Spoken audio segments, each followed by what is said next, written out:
Greg Garza hopping in. Greg, oh, and he's sporting the gear. Look at that. He's sporting the Beyond Goals gear this morning. How are you, my friend? Good, good. The only reason is because we have an interview right after this, so I have to Ah, I have to be prepared. If not, you'd see me with a backwards hat and a tank top on.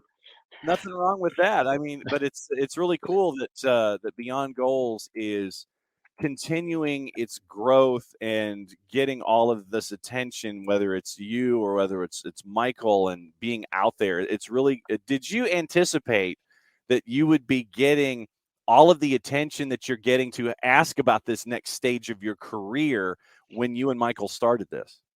For sure, I think didn't anticipate it. We definitely manifested it, and obviously, I think when you manifest something that you want, not necessarily to become successful, but something that can continue to drive you with a forward force. And I believe that Mike and I have done a pretty good job in regards to continuously growing what Beyond Goals is, and also growing the community of what soccer brings to Atlanta and all around the states. And when you guys started this, I want to go back a little bit, and I wanted to ask about all of the pre-work that went into starting this. I mean, how long a discussion was this with Michael and getting this off the ground? I mean, let's just take it in stages. When it came to starting this idea, how were those initial conversations about wanting to get Beyond Goals started? Yeah, I think it was just Mike throwing around the idea of wanting to kind of give back to the game that gave so much to us, and then that's what sparked it, right? Sitting down and understanding what our pillars would be, what topics would be spoken about, how to custom tailor it to each and every individual and every player of what they're going through, and just understanding each stage, what the process would be like, just spitballing ideas and brainstorming, and we still do that. We still do that at least once or twice a week, to where we hop on a call or we hop on a Zoom and share each other's screen and look at things that we've found that are interesting, or just go over future plans and this continuous growth, right? I would say Mike is probably a guy who has 1,500 ideas in the back of his brain, because he's so darn intelligent. And sometimes you need a good balance within people to have on your team, to have someone that say, okay, you got these ideas, let's put this one together and let's run with it. And I guess that's where I come into play, where I'm the type of person, you give me this idea, you tell me we got to go with it. I'll stay committed. I'll stay committed to the cause until we finish it, and then focus on that next thing. What's it like to have that kind of a yin and yang, where I think that harmonic balance is important. I mean, sometimes having folks that are like individuals when it comes to their thought is successful. Then there's that yin and the yang, the opposites attracting and being successful. What's it like having the opposites attracting, in this case, to make Beyond Goals as successful as it's been? Yeah, I think neither Mike and I are type A personalities, right? Um, we aren't people who are going to enforce something or demand something to be taken care of. Or even with our interns that we have working with us, they always tell us, "Man, you guys are so open to new ideas. You guys are so open to, uh, you know, time frames and getting things done." We and I think that's what made us probably as successful as we were on the field, because we were so open minded. Do we have different traits and different characteristics in regards to maybe how we lead, or maybe how we carry ourselves, or a lot of the pillars that we go through and how we view things differently? But I think it's been one of those things to where, even you start to realize that when you have really good friends in life, that those really really good friends, there's a difference about you guys, right? And you understand, you kind of strike that perfect balance, and making things work. So yeah, I always tell kids, in kindergarten, I always wanted to be the line leader, right? Not necessarily because I wanted to, you know, demand things from people or tell people what to do, but it was more so I just wanted to always lead by action and lead by example. And kind of be that person to where people looked at and said, all right, this guy's gonna trot us through wherever we need to go, and we'll get there safely. So whereas Mike, on the other hand, is the type of person who is able to talk to someone in so many different ways and help them feel comfortable and help them feel confident and kind of get through whatever they're going through. And so I think we strike that balance well.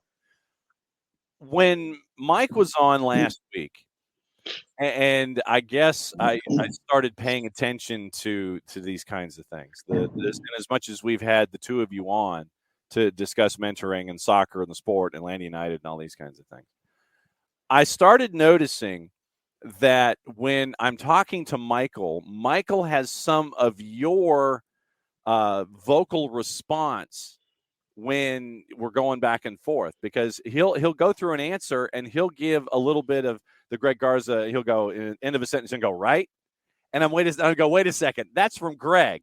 And so the reason I say that is I want to know how much of him is in you and how much of you is in him, do you think? Because when we talk about that yin and yang, how much of you have kind of worked your way into the other when it comes to how you guys are personality-wise in building Beyond Goals?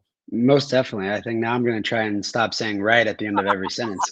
Uh, but I think it's more so of just the motivational speaking and speaking. I mean, I was at Soccer in the Streets yesterday, and spent time at Kensington and Clarkson all day yesterday, hanging out with those guys. And I think to get people involved and to get people engaged, I think those are like the words that you have to kind of have at the end of the sentence to make sure they're paying attention. But in regards to your question, uh, there are so many things that we learn from each other. Yeah. Mike is an extremely intelligent and intellectual individual, and I love learning from him. I always tell people, and most people always ask me, what I always say, he's one of the best captains I had in my career, because I just viewed him as like everyone's dad.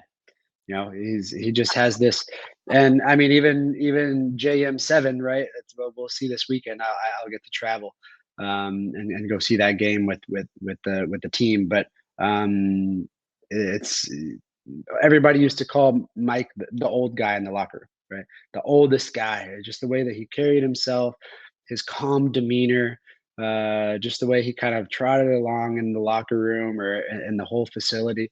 And he just had that, obviously that banter behind it, but just that amount of respect. It's almost like when you say the word tata, when we speak about tata meaning grandfather in Spanish, and Parky was viejo, right? He was viejo. He was the old dude, right? But everybody had this amount of respect for him, that went through the whole facility. It wasn't only just the players; it was everyone that kind of worked in front office, and it wasn't just because he was the captain.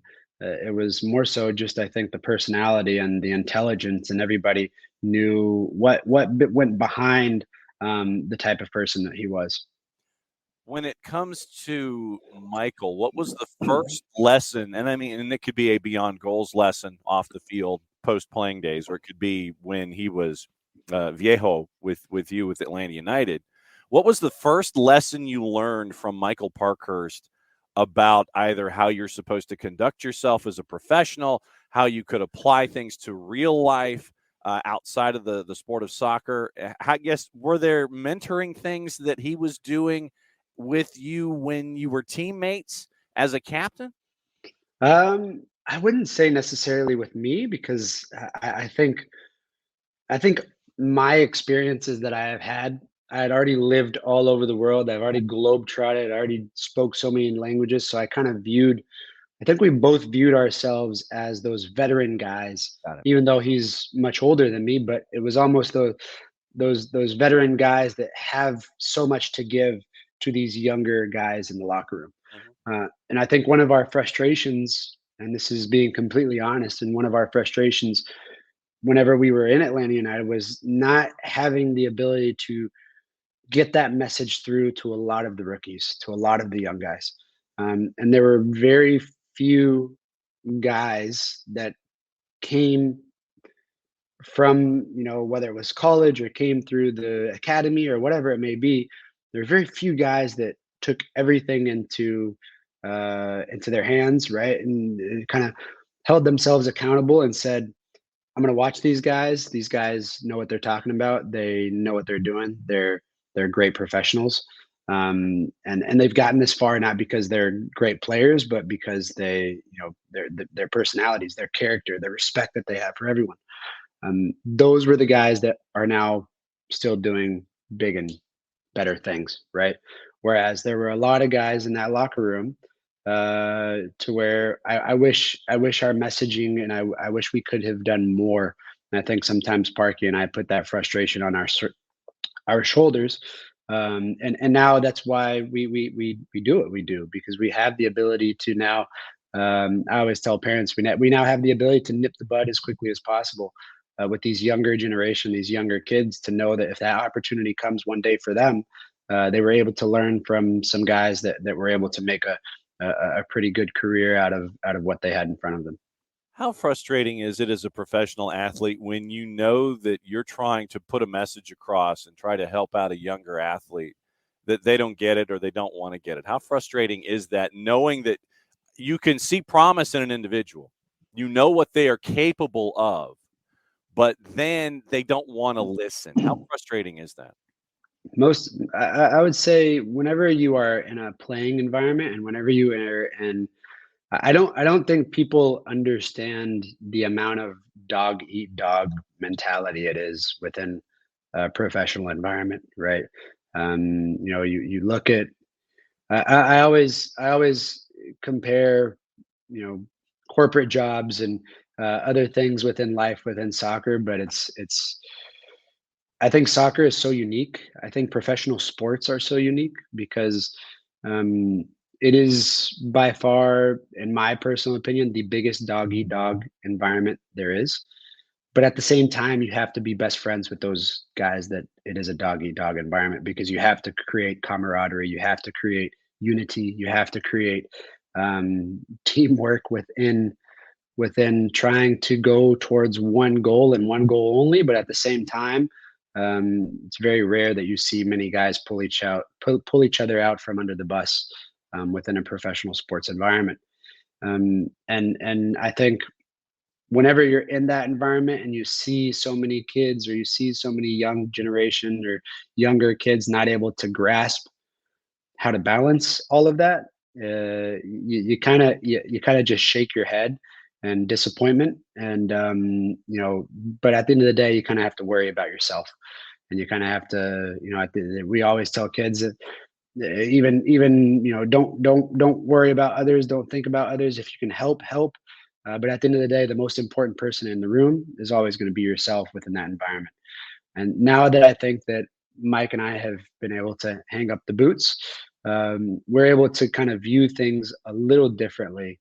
And, now not necessarily have that dog eat dog mentality, but really just give back, to the game that, like I always say, that gave so much to us, and help these kids, understand that, once they do get there, however far they're able to use soccer, um, that these are the things that helped us, personally and individually, that ultimately led to collective success.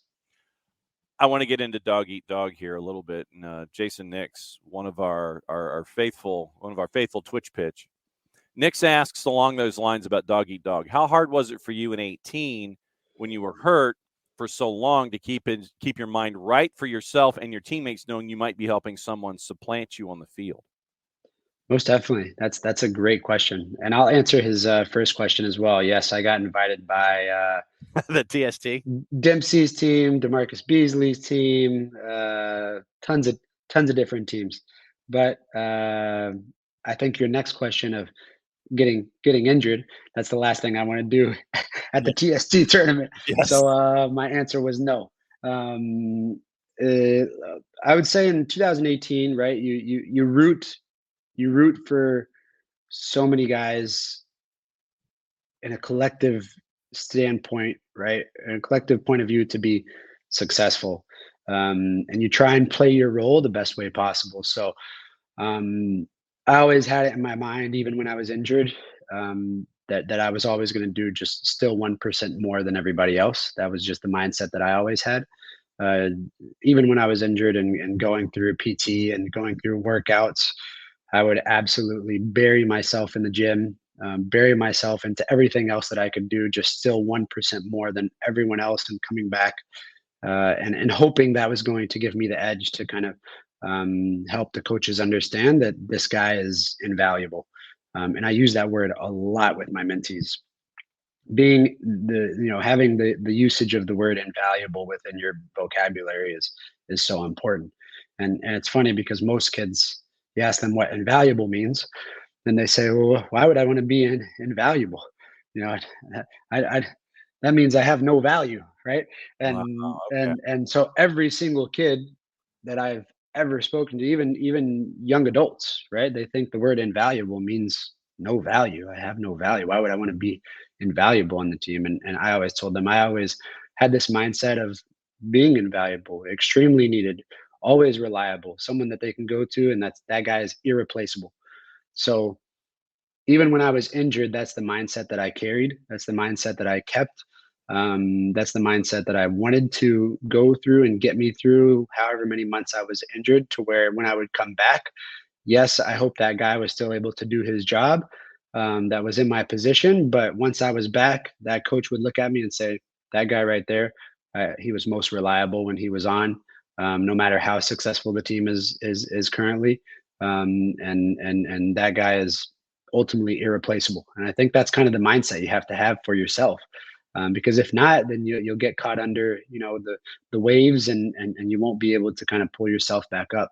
And so, it's a fine line. It's a fine line between creating great camaraderie, but also ultimately looking out for yourself, because at the end of the day, you're the one that has to fight for that individual contract every year, and provide for your family the best way possible.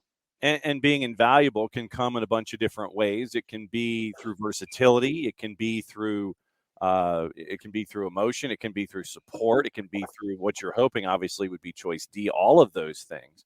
But by becoming more versatile and individual on the field and off, by being that attentive individual, and having that camaraderie, while at the same time challenging those who would be there in the same lane as you, trying to chase after the same thing.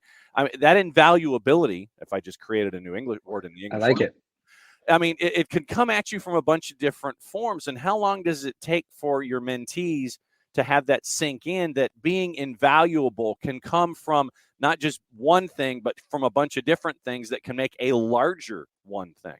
When you were saying that whole phrase right there, that whole sentence, all of those sentences right there, one thing that stood out to me is that you said, you know, when you are able to push each other to the max, and you are able to have that competitiveness within a training ground, and even the guy that's the last name on the list of the roster is still able to outrun or beat the guy that is first on the list of the roster, that creates a better team. That creates a better environment. That creates the most competitive environments that I was in as a pro were the most successful ones. The environments, I can always give the example of FCC because it's so true. The environments of where so many people just started to give up, and so many people just said, screw this, right? I'm not going to be a part of it. I don't want to push each other. I don't want to, even if I'm coming back from injury, my spot's not there anymore, right? If you have everyone working so hard and having that mindset of that invaluability of whatever, I love that word now. But if everybody thinks like that, the team grows so much. And um, I always use the example of Miles Robinson, and that in that year of 2018, Miles has done so well for himself since then. He has created, whether it's amazing contract for himself, amazing spot within our country. I'm so happy for him. And you root for guys like that. But he had that mindset throughout the whole entire year. Yeah, was he ticked off that he wasn't playing? Yeah, was he, probably super frustrated and disappointed not getting the opportunities? But he was a guy that would always, always, always compete every single day. And that made him ready and prepared for whatever opportunity that was thrown at him to be in with the, I guess you could say, the big dogs at the moment because he was not a big dog. And when he came in, it was as if he was part of the big dog community, right? And so it was cool to see players like that, and I think that's what the value of our team was in those years where guys like that were able to still have that invaluable meaning behind their name, even if they hadn't created their name yet. And Miles Robinson is a great example of that.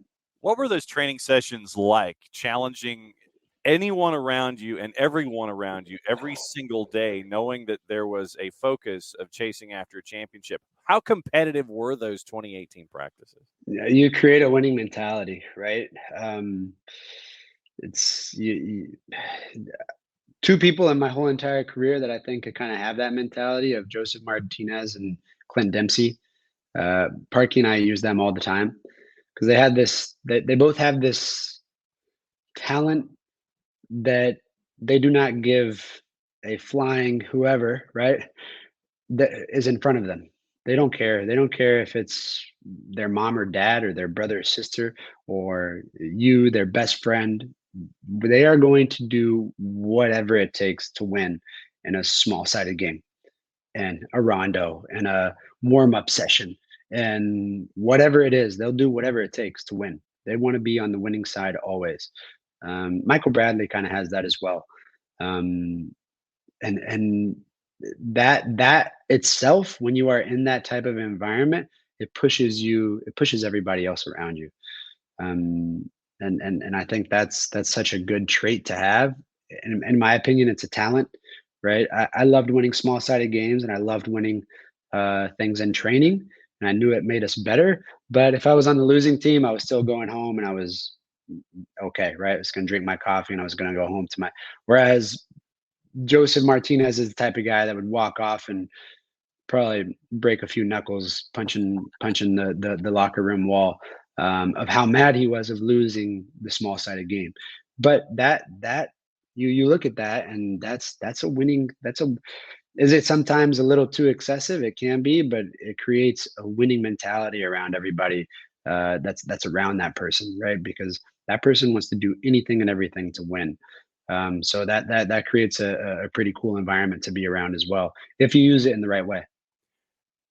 Is it more dog eat dog these days than it was even, say, 5 years ago when it comes to competitive level? I mean, we could be talking anything from U dash whatever to high school to college to pro. Is it more dog eat dog now, you think, than it was even a handful of years ago? I I think it is because I wouldn't say so much maybe in the professional environment, Yeah. but I would say in the youth now, me being involved in youth soccer, and seeing my kids play and seeing how many young talented kids that are out there that are constantly and consistently changing clubs, each and every year at the age of 12 and 13 years old, it's mind-boggling sometimes because that's they're already, those kids and those parents are already thinking dog eat dog, right? They're already thinking that mentality to whatever is going to create the best opportunities for my son, we're going to do. Yeah. And I think that from my parents, I think I obviously lived a much different pathway and a much different life, but I always tell parents that Parky and I spoke about this the other day of just how our parents kind of just let us figure that out. They let us kind of create our own pathway and kind of let us get through whatever we needed to get through to create our own, right, our own journey. Whereas today, I think what I see within the younger age groups is that it's a whole family that's involved. it's a lot of people that are involved to kind of pursue everyone's dream, sometimes rather than just one person's. So it's yeah, I would say dog eat dog is becoming more, just because I think of the amount of people who now are in the soccer world and environment in the world that we live in today. And you have folks who are trying to live vicariously through others, and it adds that pressure of the external, and just kind of it's almost like a cloud that hovers over you when someone is trying to live their life vicariously and kind of push it on a younger person, and it's pressure that they may not necessarily be able to handle at a very young point of their lives. Most definitely. Yeah, it's sometimes hard to see those, right? And as much as you want to sometimes step in, Yeah. you kind of you don't want to take away from those parents' perspective on how they should also believe and think they need to raise their kids, right? They have a saying in Spanish and they have a saying in Portuguese that, I'll just put it very lightly, that everybody's in their own corner, right? Ah, Everybody has their own, something, and they have to deal with that, and they kind of have to smell, their own way through wherever they need to go. So it's you always have to worry about your own self and kind of let everybody else figure it out. And I think that's the best way to go, within that realm. because there are a lot of folks that are dealing with a lot of ish, and it's coming at them from a bunch of different directions these days. And sometimes we talk about hard lessons to learn, and sometimes the hard lessons come from what's going on inside the four walls that you're facing every day. And it's disappointing that sometimes the hardest lessons are the ones that you have to learn internally, instead of the ones that you get to learn when you're doing something that you love to do. Most definitely. It's always understanding and knowing. I think your why Yeah. is by far the most important lesson that I can try and give those families, and I can try and give those kids, because when you are born, and the goal and when you are a kid is not to go pro. The goal for you is to always understand why you enjoy the game and what brought you to the game. And I always tell kids, that are dealing with a lot of pressure and trying still yet to maybe find their why within the game. I always tell kids that, one of the main things I always thought about